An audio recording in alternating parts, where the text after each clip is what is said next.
Justiça Legal de hoje, você vai conferir uma reportagem sobre a adoção tardia e os benefícios afetivos para pais e filhos. No quadro Entrevista, recebemos o professor de Direito João Ricardo Brandão Aguirre, que conversa conosco sobre herança digital. Acompanhe também no quadro Isso é Legal, uma apresentação da companhia de dança Lápis de Seda, que atua com projetos de inclusão social em Florianópolis. E a partir de agora você vai ver a cobertura do programa Tempo de Diálogo, que depois de estrear em março deste ano, voltou ao ar em abril com uma nova edição. Desta vez, o tema abordado foi o orçamento do Poder Judiciário catarinense. Além da participação do presidente do Tribunal de Justiça de Santa Catarina, desembargador Rodrigo Colasso, o programa contou com 3 convidados, os magistrados Hernani Guetem de Almeida e Carlos Alberto Sivinski e o diretor de Orçamento e Finanças do TJ, Eduardo Cardoso Silva.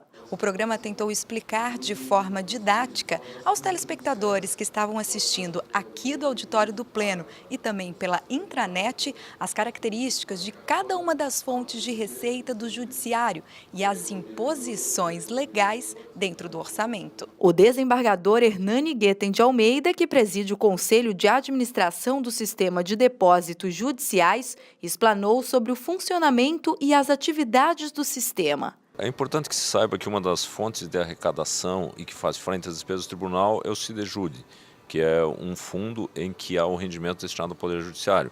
Isso representa um valor considerável, enfrenta uma série de demandas que o Poder Judiciário precisa no seu dia a dia, e o que eu venho a trazer aqui é discutir e levar ao conhecimento de todos como funciona esse fundo, qual é a finalidade e de que maneira ele é gerido. Depois foi a vez do desembargador Carlos Alberto Sivinski, presidente do Conselho do Fundo de Reaparelhamento da Justiça, abordar as regras gerais do fundo e esclarecer algumas questões. O Fundo de Reaparelhamento é uma inovação feita pelo Estado de Santa Catarina em 1990. E ele, na minha opinião, é um marco divisor do progresso do Judiciário catarinense, porque é a partir dele que nós começamos a reforçar os nossos prédios, reformar os prédios, construir novos prédios, agregar novas tecnologias, como é o caso da informática, permitiu que nós fizéssemos investimentos tal que tornasse o Poder Judiciário tão vigoroso quanto é, tão respeitoso quanto é, não só pela sua estrutura, mas também pela qualidade dos serviços e da prestação jurisdicional. Com a palavra, o diretor de Orçamento e Finanças do Tribunal, Eduardo Cardoso Silva, discorreu sobre a administração da terceira fonte de renda do Poder Judiciário, que é consubstanciada pelos repasses do duodécimo. O duodécimo é responsável por quase 80% das receitas do Poder Judiciário e, essencialmente, ele custeia todas as despesas de pessoal. Julgando os assuntos relevantes e o tema importante a ser debatido com magistrados e servidores, o comandante da Corte Estadual falou sobre essa segunda edição do programa. Esse assunto é um assunto, às vezes, tabu. A administração não gosta de mostrar os seus números, mas nós temos uma visão de transparência diferente. A gente quer compartilhar com todos, juízes, servidores, mostrar as dificuldades da administração, mostrar que o judiciário, diferentemente de outros poderes, tem as suas contas em ordem, mas isso decorre de um trabalho muito cauteloso, muito sério. Nós pretendemos continuar assim, pagando todos os salários em dia, fornecedores em dia e crescendo na medida do possível, dotando as comarcas, principalmente de primeiro grau, de melhores condições de trabalho. Nada melhor do que compartilhar a verdade, compartilhar a nossa realidade com os servidores e magistrados. De acordo com as estatísticas, ainda é pequeno o número de pais que optam por adotar crianças mais velhas ou até mesmo adolescentes. Em Santa Catarina, esses dados têm mudado nos últimos tempos. E quem já teve a experiência conta o quanto é emocionante formar uma família. Veja um pouco mais a respeito da adoção tardia na reportagem de Diego Souza e Leo Russo. O nosso bebê nasceu com 1,44 m, 40 kg e 10 anos. A nossa gestação não foi das mais convencionais. Não vimos a nossa barriga crescer, mas nosso peito já não aguentava mais de tanto aperto. Tivemos um curso para explicar como seria a nossa gravidez. Ao invés de um teste de farmácia, tivemos uma assistente social nos falando que existia a possibilidade de estarmos grávidos. Não ouvimos o seu coração bater através de uma máquina, mas o nosso acelerou quando uma porta abriu e ele veio em nossa direção. Esse texto foi postado pelo Rafael nas redes sociais sobre o processo de adoção tardia e ganhou repercussão no país inteiro. Esse relato é nada mais nada menos que uma reflexão após o processo de adoção que começou em 2017. A gente tem uma vida bem corrida como todo mundo tem hoje. Eu nunca tive a expectativa de passar pela parte da gestação, mas sempre tive o desejo de ter filho. Então, quando a gente conversou sobre a questão de ter filhos e tal, a gente já teve a ideia da adoção. E como não tinha expectativa de uma criança menor, então a adoção tardia para a gente foi um tema mais facilmente conversado. Na mesma semana que teve o curso, no sábado daquela semana a gente já teve esse encontro, né? Já teve essa aproximação. Então foi tudo muito rápido, assim. A gente não teve muito tempo para se preparar sobre esse encontro, mas graças a Deus as coisas fluíram muito bem. Fluiu muito bem porque o pequeno Cauã tratou de tomar as rédeas do encontro. A gente ficou preocupado, porque a gente não sabia como que ia conversar com a criança, que ia falar. E quando chamaram, a gente achou que estaria com uma assistente social, com a psicóloga e tal, e não, deixaram a gente sozinhos. Só que foi muito fácil a conversa com ele, a aproximação, porque ele gosta bastante de conversar. Então, basicamente, a gente ficou 2 horas conversando, ele, claro, conduzindo toda a conversa, porque a gente não sabia o que falar. O começo foi diferente, eu não sabia que eles iam me adotar. Quando eu morava na casa lá, eles me perguntaram se eu queria. Eles não falaram que era adoção. Porque antigamente a gente passeava na casa de outras pessoas para conhecer mais, assim. Daí eles me falaram assim, eu fui indo, foi difícil escolher se eu queria ou não. Mas aí eu consegui. Conseguiu sim, e conseguiu uma bela família para chamar de sua, Cauã. Mas, infelizmente, a opção pela adoção tardia ainda não é muito popular entre os adotantes. Que a partir dos 5 anos, né, em diante, já podemos considerar uma adoção tardia. A maioria dos casais, né, acaba procurando uma criança pequena, né, por ter esse estigma de que ela já vem com a formação de casa, do meio que ela viveu, né, então existe realmente esse preconceito com crianças um pouco maiores, porque elas já têm uma formação de caráter também. Né? Então a gente vê que a procura é sempre por crianças menores. O juiz corregedor Rodrigo Tavares explica que após algumas campanhas, a adoção tardia tem ganhado mais adeptos. Praticamente hoje 1/3 das adoções no estado de Santa Catarina são de crianças com mais de 5 anos, né, girando em torno de 220 adoções, né, nos últimos 3 anos e mantendo essa média. Apesar dos grandes mitos da adoção tardia, quem já vivenciou essa experiência revela algumas vantagens. A gente até teve relatos de casais que adotaram crianças mais velhas que disseram que é até mais fácil, porque a criança também escolhe o casal quando é mais velho. Porque quando é um bebezinho, o casal vai lá, pega e a criança se adapta. E quando a criança é mais velha, tem esse encontro, né? Essa empatia que a gente fala. O casal se apaixona pela criança e a criança aceita o casal como família.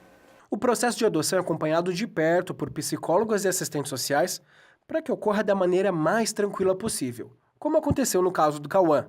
Inicialmente a gente apresentou esse casal para ele como padrinhos afetivos, né, para também não impor essa adoção, né, ele poder vincular com esse casal. De início eles saíam, iam para cinema, iam fazer um passeio, comer um lanche. Depois de um tempo ele passou a passar os finais de semana na casa desse casal, aí ele passou as férias de julho com esse casal, foi conhecendo toda a família. Mais ou menos ali em meados de outubro, novembro, a gente falou para ele que esse casal tinha intenção da guarda dele, né? Não foi tão fácil, né? Ele tinha uma restrição, sim, mas ele já tinha um vínculo muito forte com o casal, né? E aí em dezembro ele foi para passar as férias e ele falou pra gente que ele não queria mais voltar.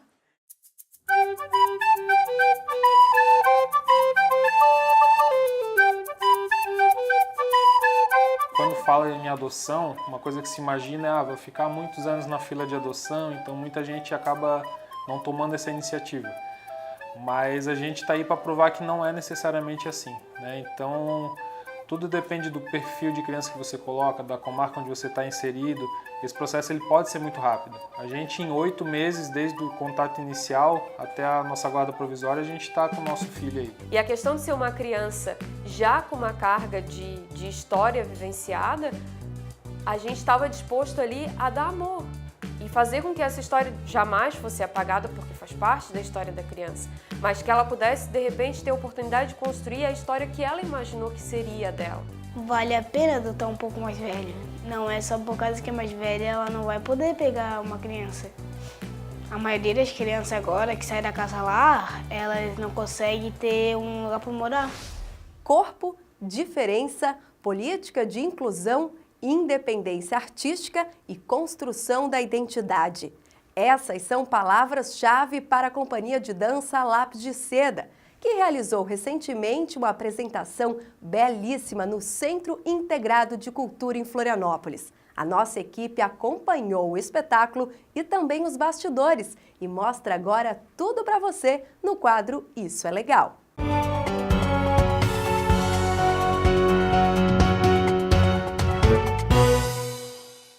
Um espetáculo que une música ao vivo, dança contemporânea, inclusão social e uma bela homenagem a Chico Buarque. Será que É de Éter é uma obra que surpreende a plateia pela beleza, profissionalismo e qualidade técnica do elenco? É uma pesquisa que eu desenvolvo já há mais de 20 anos, que é trabalhar a dança com pessoas que tenham algum tipo de deficiência. E a gente está, nesse momento, conseguindo profissionalizar esses bailarinos, o que foi o grande sonho da minha vida o tempo todo. E é um processo que vem vindo já, nós estamos desde 2014, com a companhia formada profissionalmente, assim, né? E estamos já com 2 espetáculos, temos um repertório já maior. 60% dos bailarinos têm deficiência intelectual, mas quando sobem no palco, tudo se transforma. As dificuldades viram combustível para a superação. É um processo muito bom e eu adoro dançar com essa equipe maravilhosa que me ajuda muito. E você está nervoso para a apresentação, para o teatro, um teatro tão importante para a cidade? Não estou nervoso, eu estou muito calmo. Eu sei que tudo vai dar certo. Eu danço desde criança, desde meus 13 anos de idade. Eu faço balé clássico há bastante tempo com a Ana Luísa Cicato, uma das melhores professoras que eu já conheci em toda a minha vida. Além do show à parte dos bailarinos, quem encantou o público foram os músicos, que fizeram uma releitura das obras de Chico Buarque. As canções interpretadas por Cláudia Passos ganham novos contornos, capazes de provocar pensamentos sobre resiliência, vida e arte. Um repertório que eu já cantava em algumas ocasiões e agora a gente fez moldou para essa roupagem, né, de fazer também com dança. Eu acho que ficou muito especial, ficou bem bonito. A gente tem percussão, 2 violões, piano, tem a flauta e tem o violino, então trazendo um pouco também dessa coisa da música clássica, né? Então, assim, é uma experiência bem interessante, né? Porque assim, em termos de fazer um espetáculo desse, todo preparado, né, para atuar ao vivo, a gente, né, se prepara muito, todos os arranjos são escritos, assim, então, né, é muito elaborado esse processo, né, justamente para trazer um nome tão renomado como Chico Buarque, poder trazer novidade, né, trazer um novo olhar sobre as músicas dele. Chega de papo, é hora do espetáculo.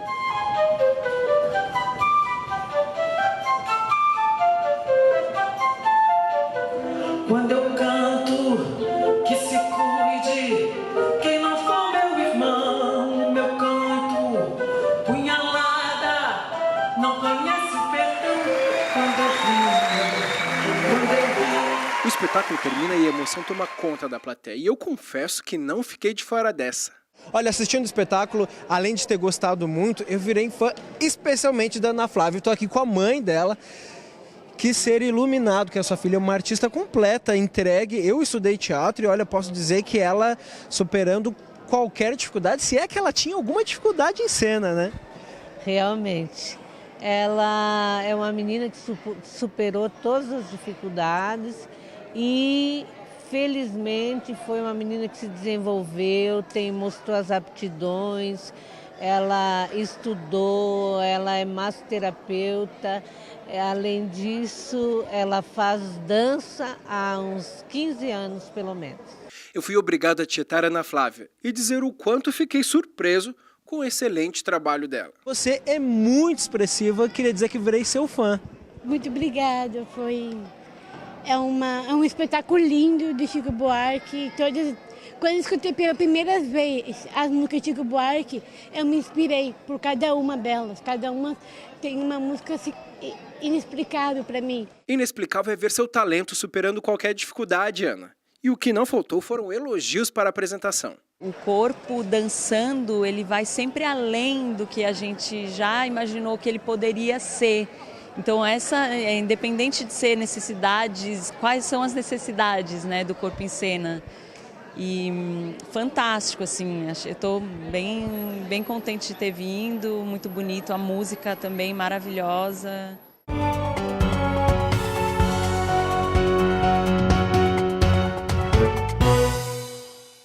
E a seguir, no próximo bloco, no quadro Entrevista, o nosso convidado é o professor de Direito, João Ricardo Brandão Aguirre, que fala sobre herança digital. Não saia daí, é rapidinho, logo depois do intervalo. A gente volta já.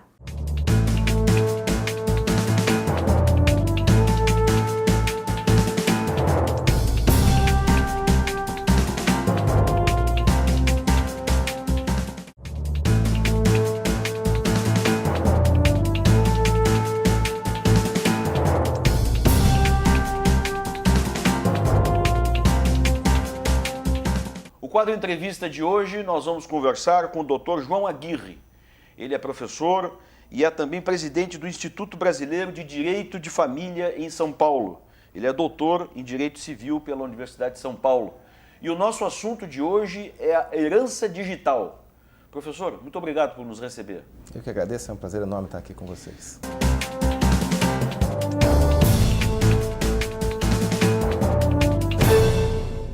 Bom, o assunto é interessantíssimo. A gente pensa pelo nome que é uma coisa nova, mas ele é milenar o assunto, né?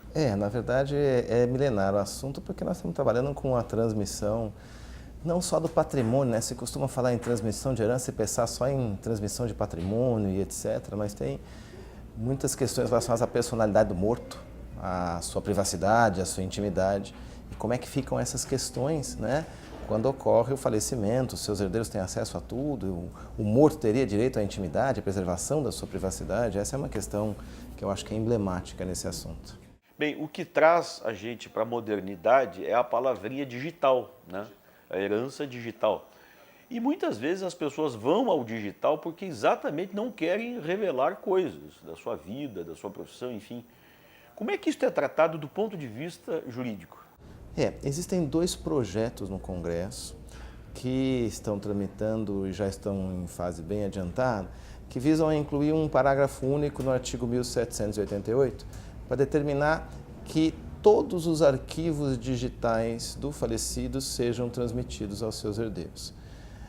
Eu, particularmente, tenho uma preocupação muito grande com essa imposição e essa abrangência do novo dispositivo que estão querendo trazer para o Código Civil.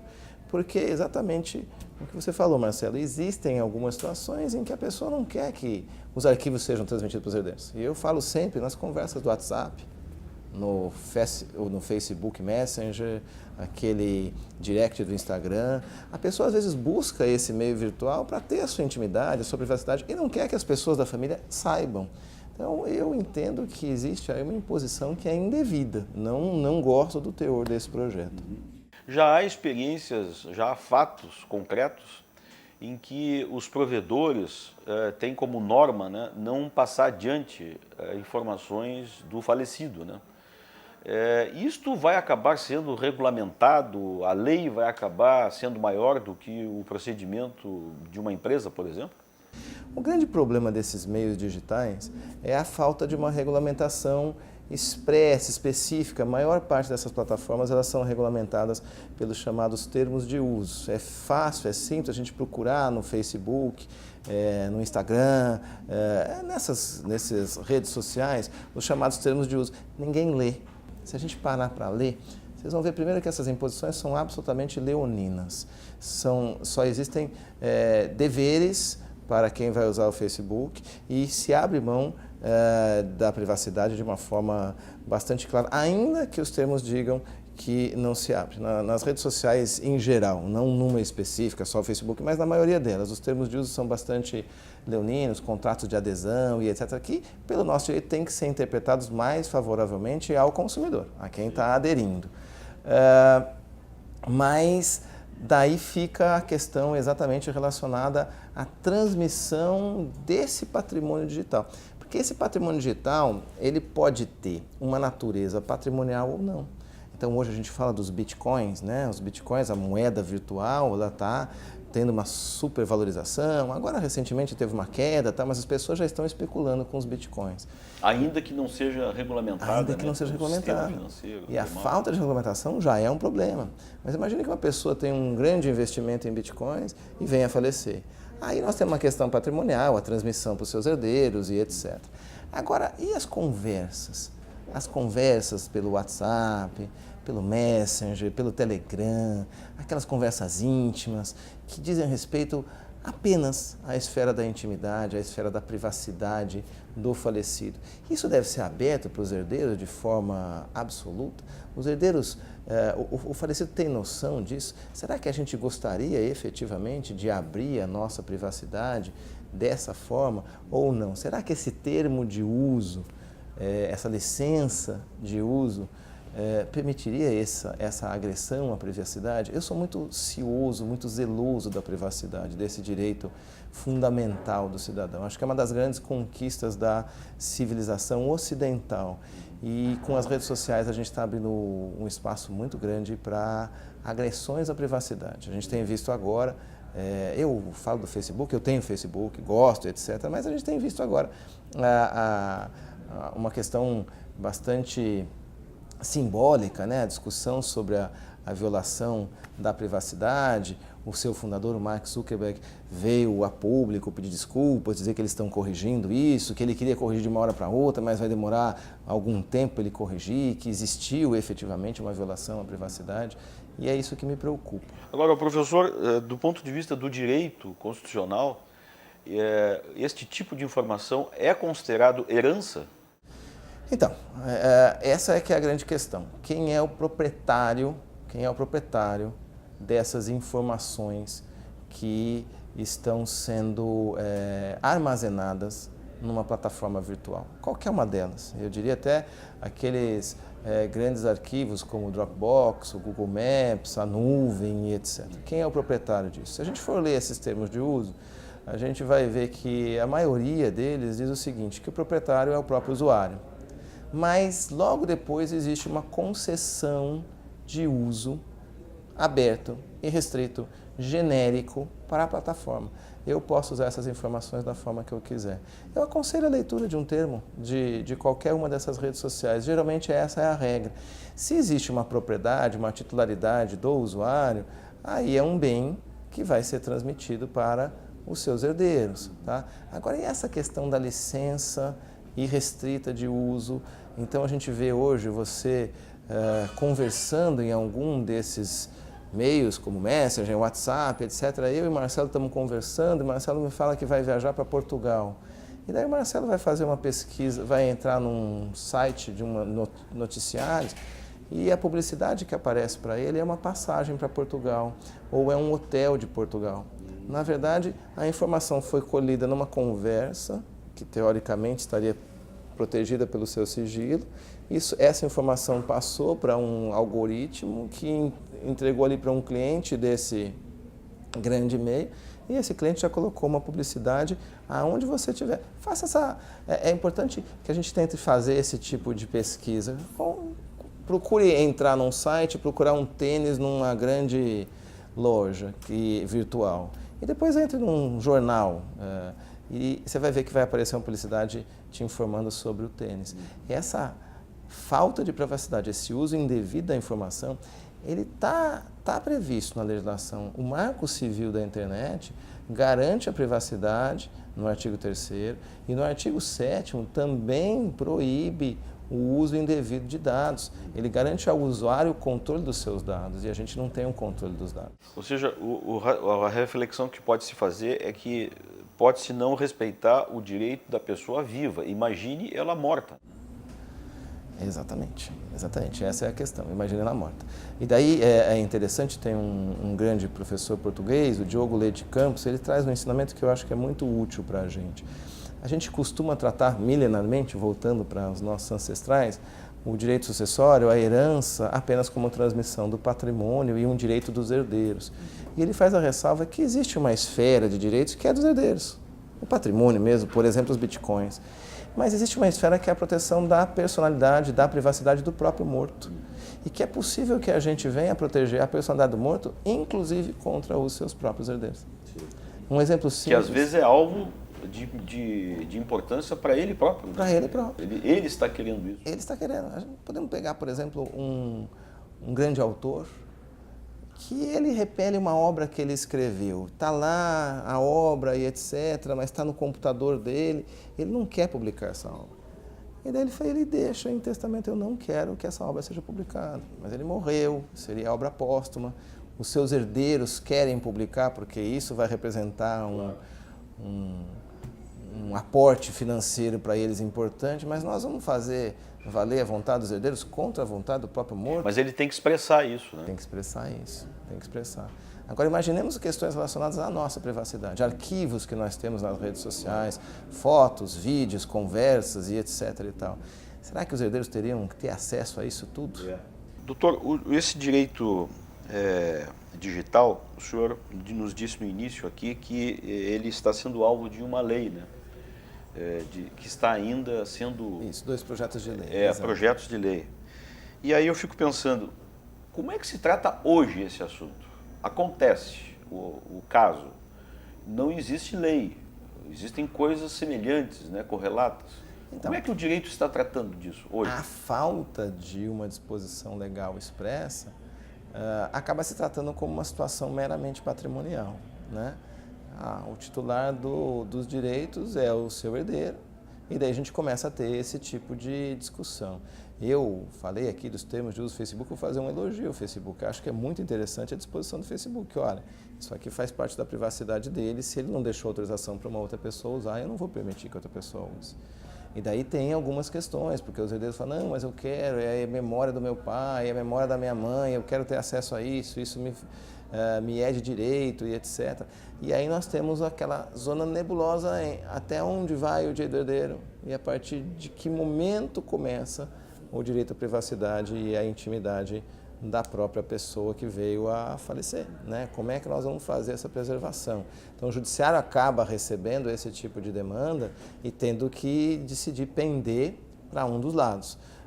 Eu gosto muito da questão relacionada à privacidade, que diz que nós temos 3 esferas da privacidade.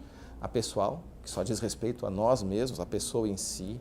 A interpessoal, que diz respeito às pessoas e às pessoas com quem elas se relacionam. E a coletiva, que diz respeito à pessoa e à sociedade. Pessoas que com elas sequer se relacionam, mas que pode atingir a coletividade. Então isso deve ser analisado. Nós estamos diante só de uma esfera pessoal, isso aqui interessa só a pessoa, é a intimidade dela, então isso aqui não deve ser aberto. Ah, não, isso aqui é uma esfera interpessoal, tem questões familiares, podemos abrir. Ah, não, aqui nós temos um interesse coletivo. Nós temos um material aqui nessa rede social que se descobriu que é um material que incita a violência contra menores, por exemplo, que incita a prática de um determinado crime. Aí deixa de ser só a privacidade e passa a integrar a esfera coletiva. Então o judiciário teria que estar pautado por essa análise para verificar se efetivamente o que se pretende, o acesso ao material que se pretende, se ele faz parte de qual esfera, se é a pessoal, se é a interpessoal ou se é a coletiva. Professor, muito obrigado, viu, pela entrevista, foi um prazer conversar com o senhor. Eu que agradeço muito, foi um prazer estar com vocês. Foi o Justiça Legal desta semana, nós voltamos numa próxima, até mais.